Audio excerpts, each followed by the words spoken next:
الحمد لله رب العالمين والصلاة والسلام الأتمان الأكملان على خير خلق الله وعلى آله وأصحابه أجمعين أما بعد. کتاب العلم کے تحت صحیح الترغیب والترہیب میں علم، طلب علم اور طالب علم اور علماء کے تعلق سے نبی اکرم صلی اللہ علیہ وسلم کی کئی احادیث آپ کے سامنے بیان کی جا چکی ہیں. پچھلے درس میں ہم نے جو حدیث پڑھی تھی اس کی تشریح باقی تھی. حضرت انس بن مالک رضی اللہ عنہ فرماتے ہیں کہ رسول اللہ صلی اللہ علیہ وسلم نے ارشاد فرمایا: سبع یجری للعبد اجرهن وهو في قبره بعد موته، کہ 7 چیزیں ایسی ہیں جن کا اجر و ثواب انسان کو اس کی موت کے بعد اس کے قبر میں پہنچتا رہتا ہے.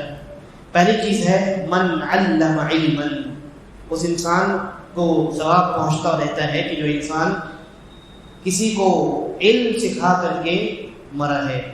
او گرا نہرا، یا کسی نہر کو صاف ستھرا کر کے پینے کے قابل بنا کر کے تب وہ انسان مرا ہے. او حفر بئرا، یا اس نے کوئی کنواں کھود دیا تھا. او غرس نخلا، یا اس نے کھجور کا کوئی درخت لگا دیا تھا. او بنا مسجدا، یا اس نے کوئی مسجد بنا دی تھی. یہ 5 ہو گئے. او ورث مصحفا، چھٹی چیز ہے اس نے کوئی مصحف چھوڑی تھی اور چھوڑ کر مرا تھا. او ترک ولدا یستغفر له بعد موته، 7ویں چیز ہے اس نے ایسی اولاد چھوڑی تھی جو اس کی موت کے بعد اس کے لیے استغفار کرتی ہو. یہ روایت بڑی عجیب روایت ہے. نبی اکرم صلی اللہ علیہ وسلم نے، اب دیکھیے ظاہر سی بات ہے، ہر انسان اس بات کا، ہر مسلمان جو یوم آخرت پر ایمان رکھتا ہے وہ اس بات کا متمنی ہوتا ہے، یہ خواہش ہوتی ہے اس کی کہ مرنے کے بعد بھی اللہ تبارک و تعالی دنیا میں کوئی ایسا انتظام کرے کہ جس کی وجہ سے مرنے کے بعد بھی اس کے اجر و ثواب میں اضافہ ہوتا رہے، نیکیاں اس کو پہنچتی رہیں. تو اللہ تبارک و تعالیٰ نے اس کا بہترین انتظام فرمایا. 7 طریقے اللہ نے ایسے بتلائے شریعت میں. نبی اکرم صلی اللہ علیہ وسلم نے ان 7 طریقوں کو بیان کیا. سب سے پہلی چیز ہے، کہا من علم علما. سب سے پہلی چیز تو یہ ہے کہ جس انسان نے کوئی علم کسی کو سکھایا اور وہ علم سکھا کر کے مر گیا، تو اس انسان کو اس علم پر عمل کرنے والے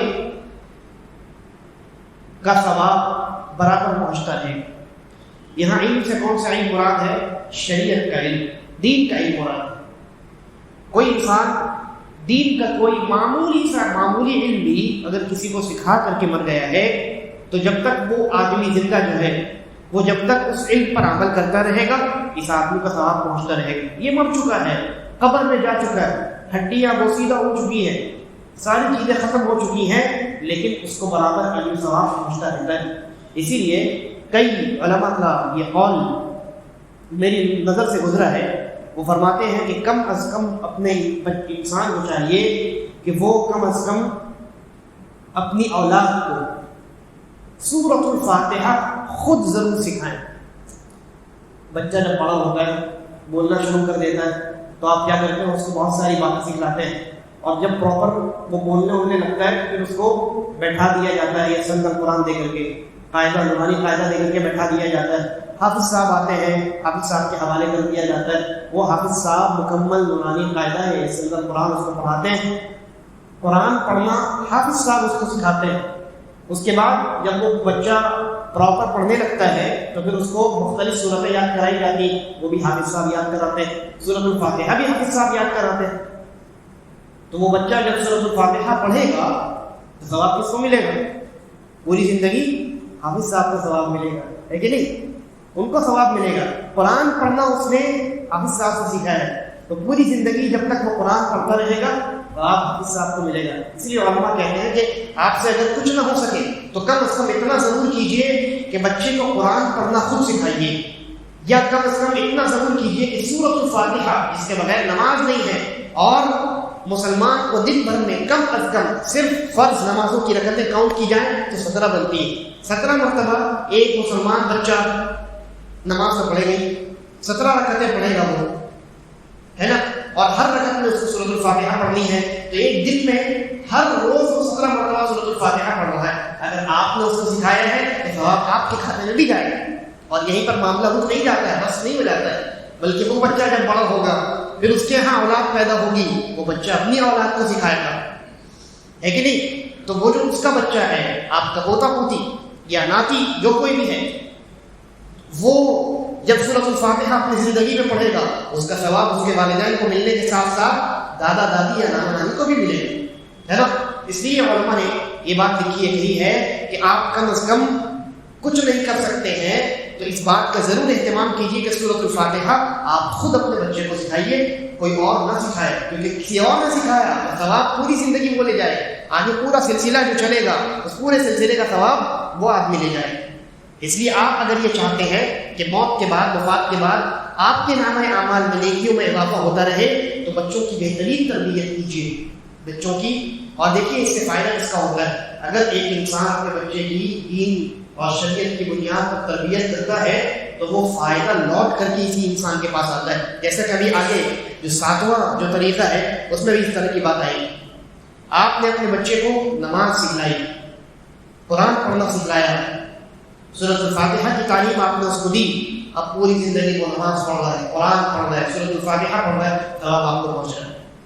پھر یہ اس نے اپنے بچوں کو سکھایا، اس نے اپنے بچوں کو سکھایا، یا بچے چھوڑ دیجیے، آپ کی نسل میں کوئی معلم قرآن بن گیا، سیکھا آپ سے، اس نے قرآن مجید پڑھنا ہے کہ نہیں، اور بڑا ہونے کے بعد وہ معلم قرآن بن گیا، اس نے 10 بچوں کو سکھایا، وہ 10 بچے ان میں سے کوئی ایک معلم قرآن بن گیا، اس نے 10 بچوں کو سکھایا۔ اس طریقے سے یہ سلسلہ کہاں تک جائے گا یہ آپ اس کا اندازہ نہیں کر سکتے۔ اس لیے یہ بڑی اہم چیز ہے، بڑی اہم چیز ہے۔ ہونا تو یہ چاہیے کہ جو بنیادی چیزیں ہیں، قرآن پڑھنا، نماز پڑھنا، روزمرہ کی صبح شام کی دعائیں، بیت الخلاء جانے کی دعا، وہاں سے نکلنے کی دعا، کھانا کھانے کی دعا، اس کے بعد کی دعا، سو کر اٹھنے اور سونے کی دعا، مسجد میں آنے اور مسجد سے باہر نکلنے کی دعا، یہ ساری بنیادی چیزیں ہونا یہ چاہیے کہ ماں باپ خود سکھائیں، ماں باپ خود سکھائیں۔ لیکن اگر نہیں ہو سکے، مان لیتے ہیں کہ آج کا زمانہ بڑا دوسرا قسم کا ہے، پہلے آپ دیکھیے گا، مطلب یہ کہ کچھ زیادہ پیچھے جانے کی ضرورت نہیں ہے، آج سے 50 60 سال 70 سال پہلے جائیے گا تو لوگ جو ہیں وہ صرف یہ بنیادی چیزیں نہیں بلکہ ایک اچھی خاصی عمر تک بچوں کی تربیت اور تعلیم خود اپنے گھر میں کیا کرتے تھے۔ جو والد ہیں، یہ گھر میں جو دادا ہیں، وہ بچوں کو سکھایا کرتے تھے۔ ہم نے خود قرآن کریم گھر میں پڑھا ہے، مکمل دیکھ کر کے ناظرہ جو پڑھا جاتا ہے وہ ہم نے گھر میں مکمل کی ہے، تو یہ بہت ضروری چیز ہے۔ پہلا نبی اکرم صلی اللہ علیہ وسلم فرمایا من علم علما، جس نے کوئی علم سکھا دیا اور مر گیا، تو جب تک اس کا علم دنیا میں باقی رہے گا قبر میں اجر پہنچتا رہے گا، ثواب پہنچتا رہے گا۔ اس کے بعد فرمایا او کما نہرا، یا اس نے کسی نہر کو پاک صاف کر دیا، یعنی کوئی بہتا ہوا نہر ہے، کوئی اس میں پانی آتا ہے، لوگ پانی کا استعمال کرتے ہیں لیکن وہ گندا ہو گیا ہے، اس نے پاک صاف اس کو صفائی ستھرائی کر دی، اس کی ٹھیک ٹھاک کر دیا، تو لوگ جب تک اس نہر سے فائدہ اٹھاتے رہیں گے، پانی پیتے رہیں گے، بلکہ لوگ کیا، لوگ انسان تو انسان، جانور اور چرند اور پرند بھی جب تک اس سے فائدہ اٹھاتے رہیں گے تب تک اس انسان کو فائدہ پہنچتا رہے۔ وہ ایک حدیث ہے، نبی اکرم صلی اللہ علیہ وسلم نے فرمایا کہ ہر کلیجے کو ٹھنڈک پہنچانا، ہر کلیجے کو یعنی سیراب کرنا یہ صدقہ ہے، ہر کلیجے کو سیراب کرنا یہ صدقہ ہے، وہ کلیجہ چاہے انسان کا ہو یا جانور کا ہو یا چرند و پرند کا ہو۔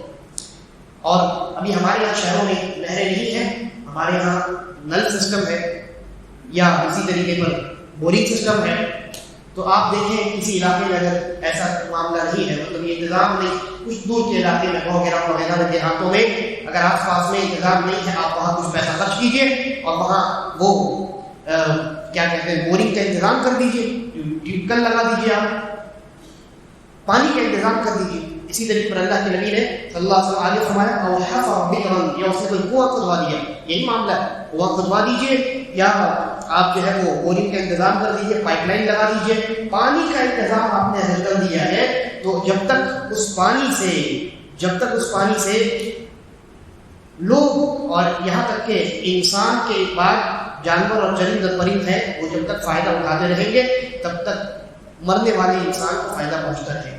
اس کے بعد اللہ کے نبی صلی اللہ علیہ وسلم فرمایا او غرس نخلا، یا کسی انسان نے کوئی درخت لگا کر کے مر گیا، اب اس میں پھل پیدا ہو رہا ہے. یہاں کھجور کے درخت کا تذکرہ ہے لیکن مقصد صرف کھجور کا درخت نہیں ہے. نبی اکرم صلی اللہ علیہ وسلم کے علاقے میں وہاں پر کھجور کا درخت ہی لگا کرتا، لیکن کہیں بھی آپ کوئی بھی درخت لگا دیجیے، اس درخت سے جب تک لوگ اور لوگوں کے علاوہ جتنی مخلوقات فائدہ اٹھاتی رہیں گی آپ کو اجر و ثواب پہنچتا رہے گا. جیسا کہ نبی اکرم صلی اللہ علیہ وسلم فرمایا ما من مسلم یغرس نخلا او یزرع زرعا فیأکل منه طیر او انسان او بہیمۃ الا کان له به صدقہ. فرمایا کہ کوئی انسان جب کوئی درخت لگاتا ہے، کھجور کا درخت کا تذکرہ ہے لیکن اس میں تمام قسم کے درخت شامل، یا کوئی کھیتی کر کے چلا جاتا ہے، ٹھیک ہے، فَيَأْكُلُ مِنْهُ طَيْرٌ، تو اس میں اس کھیتی سے یا اسی طریقے پر اس درخت سے پرندے جب کھاتے ہیں یا انسان جب کھاتے ہیں، یہاں تک کہ چوپائے، گائے بیل بکریاں یہ بھی جو کھاتی ہیں. یہ گاؤں دیہات وغیرہ علاقے میں کسی کا کھیت ہے اور کھیت میں کوئی جانور گھس گیا، اس جانور نے کھا لیا، اپنا پیٹ بھر لیا، اس نے اپنی بھوک کی شدت ہے مٹا لی اس نے. اللہ کے نبی نے فرمایا الا کان له به صدقہ، تو اس انسان کے لیے صدقہ ہوتا ہے. جس کا وہ کھیت ہے یا جس کا وہ درخت ہے اس انسان کے لیے صدقہ ہوتا ہے. اسی طریقے پر نبی اکرم صلی اللہ علیہ وسلم فرمایا او بنا مسجدا، یا کسی انسان نے کوئی مسجد بنا دی ہے، جب تک زمین پر اللہ کی وہ مسجد باقی رہے گی تب تک اس انسان کو قبر میں اجر پہنچتا رہے گا. اب چاہے مکمل ایک آدمی ایک پوری مسجد بنا دے، مسجد چاہے چھوٹی ہو یا بڑی ہو، یا مسجد کی تعمیر میں کنٹریبیوٹ کرے، مسجد کی تعمیر میں اپنا بھی تھوڑا سا حصہ ڈالے، چاہے وہ حصہ بہت معمولی ہی کیوں نہ، اگر وہ مال مسجد کی تعمیر میں لگا ہے تو جب تک مسجد کی عمارت باقی رہے گی سرزمین پر تب تک اس انسان کو اجر اور ثواب برابر پہنچتا رہے گا. یہ تو دنیا کا فائدہ ہوا، یعنی دنیا میں یہ ایک انتظام ہو گیا قبر میں اجر پہنچنے کا. آخرت میں اللہ رب العالمین نے اس کے لیے الگ انتظام کیے. نبی اکرم صلی اللہ علیہ وسلم فرمایا من بنا مسجدا یبتغی به وجه اللہ، جو اللہ کے لیے اللہ کو راضی کرنے کی نیت سے کوئی گھر بناتا ہے، اللہ کا مسجد بناتا ہے، بن اللہ له مثلہ فی الجنہ، تو اللہ رب العالمین اسی طرح کا گھر جنت میں اس کے لیے بناتا ہے. حدیث کا جو لفظ ہے یہ بڑا غور کرنے والا ہے کہ اللہ رب العالمین اس کا گھر جنت میں ویسے ہی بناتا ہے جیسا گھر وہ دنیا میں اللہ کا بناتا ہے. تو ہم اللہ رب العالمین کے گھر میں جتنا زیادہ تعاون کریں گے قیامت میں اللہ رب العالمین جنت میں ہمارے لیے ہمارا جو گھر تعمیر کرے گا وہ ہمارے کنٹریبیوشن کے حساب سے ہوگا، ہمارے تعاون کے حساب سے ہوگا. اس کے بعد نبی اکرم صلی اللہ علیہ وسلم نے فرمایا او ترک ولدا یستغفر له بعد موته، یا وہ آدمی ایسی اولاد چھوڑ کر کے مرا ہے جو اس کی موت کے بعد اس کے لیے استغفار کرتا رہے، موت کے بعد استغفار کرتا رہے. یہاں دیکھیے دو طریقے سے اس انسان کو نیک اولاد سے فائدہ پہنچتا ہے. ایک تو یہ کہ اگر آپ نے اولاد نیک بنائی ہے، اس کی تربیت اچھی کی ہے، تبھی نہ وہ دعا میں آپ کو یاد رکھے گا، تبھی نہ وہ دعا کرے گا. اولاد اگر نیک نہیں ہے تو دعا میں یاد رکھنا یہ بہت دور کی بات ہے، وہ دعا کرے گا ہی نہیں، وہ نہ اپنے لیے کرے گا نہ آپ کے لیے کرے گا. دعا نماز وغیرہ سے کوئی رشتہ ناتا نہیں ہوگا. لیکن اگر اولاد نیک ہے تو جتنا زیادہ وہ نیک ہوگا، وہ بچہ ہو یا بچی، وہ جتنا زیادہ وہ اولاد نیک ہوگی اس کی دعا کی قبولیت کے چانسز اتنے زیادہ ہائی ہوں گے، اتنے زیادہ چانسز ہوں گے کہ اللہ تبارک و تعالیٰ اس کی دعا کو قبول کر لے. اور دوسرا یہ کہ وہی بچہ جس نے نیک تربیت پائی ہے اپنے ماں باپ کو یاد رکھے، جب بھی وہ سجدہ میں جائے گا کہے گا رب اغفر لی، اے میرے رب مجھے بخش دے. یاد کرے گا اپنے والدین کو کہ میرے والدین بھی تو ہے جو گزر چکے ہیں، ان کو بھی میری دعا کی ضرورت ہے نا.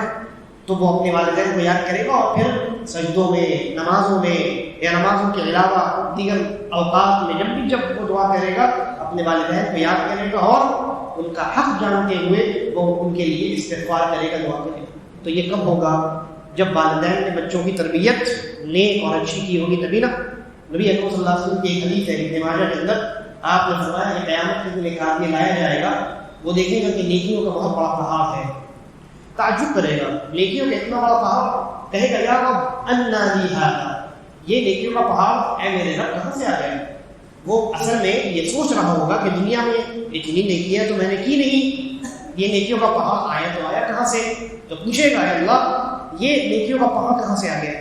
میرے عمل، یہ میرے اعمال تو نہیں ہے، اتنا میں جانتا ہوں، میں نے دنیا میں اتنے نیک کام تو کیے نہیں ہیں، لیکن پھر بھی یہ میرے سامنے میرے لیے نیکیوں کا پہاڑ آیا کہاں سے؟ تو اس کو جواب دیا جائے گا ھذا باستغفار ولدک لک، یہ تمہاری اولاد کا تمہارے حق میں استغفار کا نتیجہ ہے. کیا مطلب ہوا؟ علماء نے لکھا ہے کہ وہ استغفار، وہ اولاد، وہ بچہ، وہ جو لڑکا ہے، وہ بیٹا یا بیٹی تمام شامل ہے اس میں، والد کے والدین کی وفات کے بعد وہ ان کے حق میں استغفار کرتا رہا، یعنی بخشش کی دعا کرتا رہا، اے اللہ میرے والد کو میرے والدین کو بخش دے. تو اس کے استغفار کی وجہ سے اللہ تبارک و تعالیٰ اس آدمی کے گناہ کو بخشتا رہا.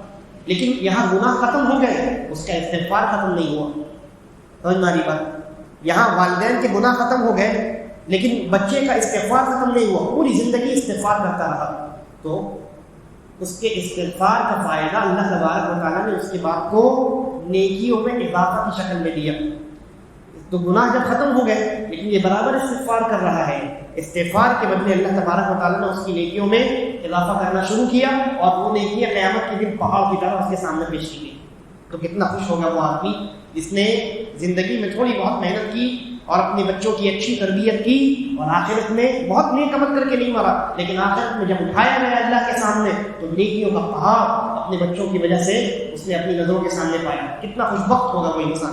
اس لیے والدین کو چاہیے کہ وہ بچوں کی تربیت میں خوب دھیان دیں.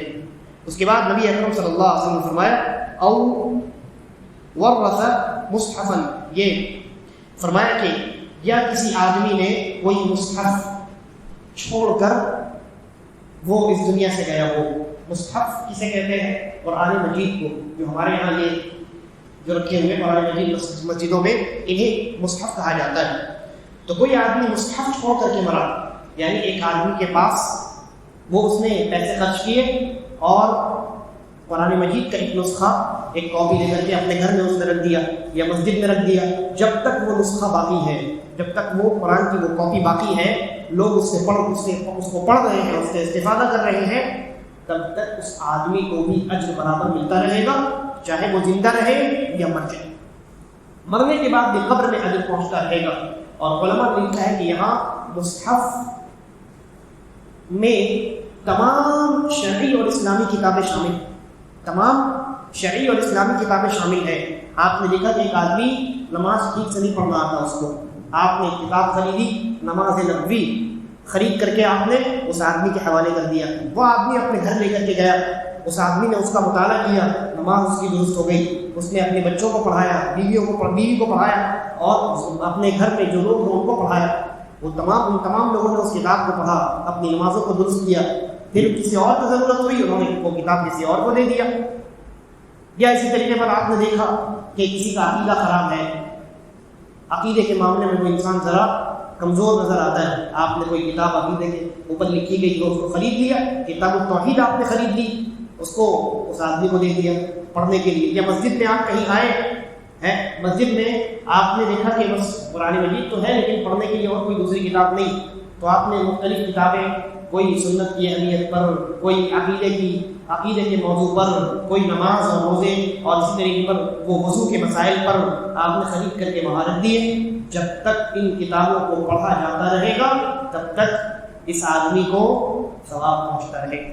اس لیے انسان کے لیے اللہ تبارک و تعالیٰ نے یہ راستے کھول دیے ہیں جن کے ذریعے سے وہ قبر میں اجر کا انتظام دنیا میں کر سکتا ہے. اس لیے ان راستوں کو اور ان طریقوں کو انسان کو چاہیے کہ اس پر ان کا اہتمام کرے اور ان معاملات میں وہ ہمیشہ اس بات کی کوشش کرتا رہے کہ کیسے میں کوئی انتظام کر کے مروں کہ جس کی وجہ سے قبر میں بھی مجھے نیکیاں حاصل ہوتی رہیں. اس کے بعد نبی اکرم صلی اللہ علیہ وسلم کی ایک حدیث ہے، ابو ہریرہ رضی اللہ عنہ فرماتے ہیں کہ میں نے رسول اللہ صلی اللہ علیہ وسلم کو فرماتے ہوئے سنا، الدنیا ملعونہ ملعون ما فیہا الا ذکر اللہ وما والاہ عالما ومتعلما. کہا کہ نبی اکرم صلی اللہ علیہ وسلم نے کہ دنیا جو ہے یہ ملعون ہے. ملعون کا مطلب کیا ہوتا ہے؟ ملعون کا مطلب ہوتا ہے دور کرنے والی چیز. ملعون کا مطلب کیا ہوتا ہے؟ لعنت کا مطلب کیا ہوتا ہے؟ دور کرنا. ہم کہتے ہیں فلاں پر اللہ کی لعنت ہو، یعنی فلاں کو اللہ تبارک و تعالیٰ اپنے آپ سے دور کر دے، اپنی رحمت سے دور کر دے. تو اللہ کے نبی صلی اللہ علیہ وسلم نے فرمایا الدنیا ملعونہ، دنیا ملعون ہے، یعنی دنیا انسان کو اللہ سے دور کرنے والی. تو انسان جتنا دنیا میں مشغول رہے گا اتنا اللہ سے دور رہے گا.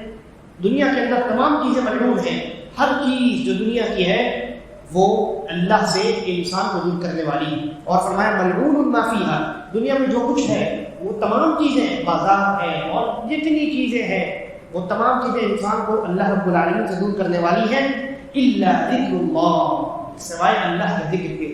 اللہ کا ذکر جو ہے وہ انسان کو اللہ سے قریب کرتا ہے، اللہ کے رحمت کے قریب کرتا ہے. وما والاہ، اور وہ چیزیں جو انسان کو اللہ کے ذکر سے قریب کرے وہ چیزیں بھی انسان کو اللہ سے قریب کرنے والی ہوتی ہیں.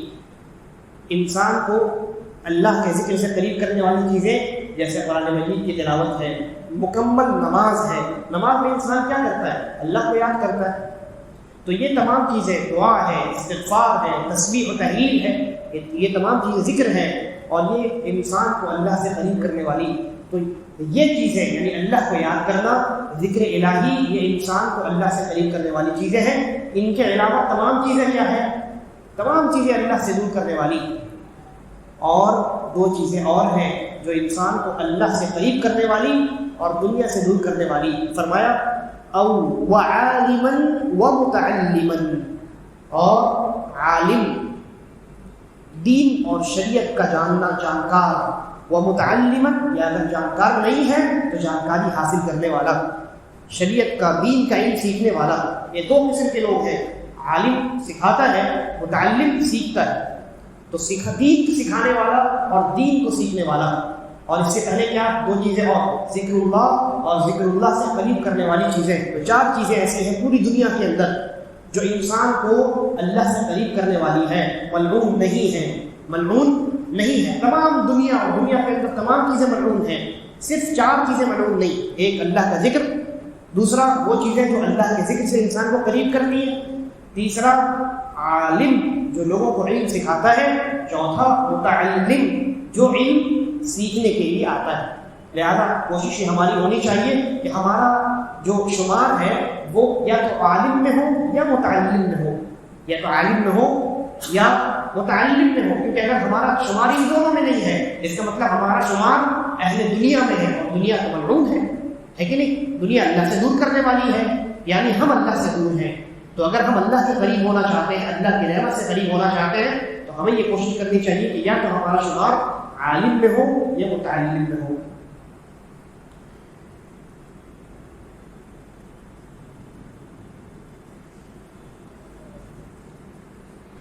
اس کے بعد ایک اور روایت ہے، لیکن انشاءاللہ اگلے درس میں ہم اس روایت پر گفتگو کریں گے. اللہ تبارک و تعالی ہم تمام کو علم شرعی کی اہمیت کو سمجھنے کی توفیق عطا فرمائے اور ہم تمام کا خاتمہ ایمان اور اسلام پر کرے. اللہ اعلم و صلی اللہ علی نبینا و سلم.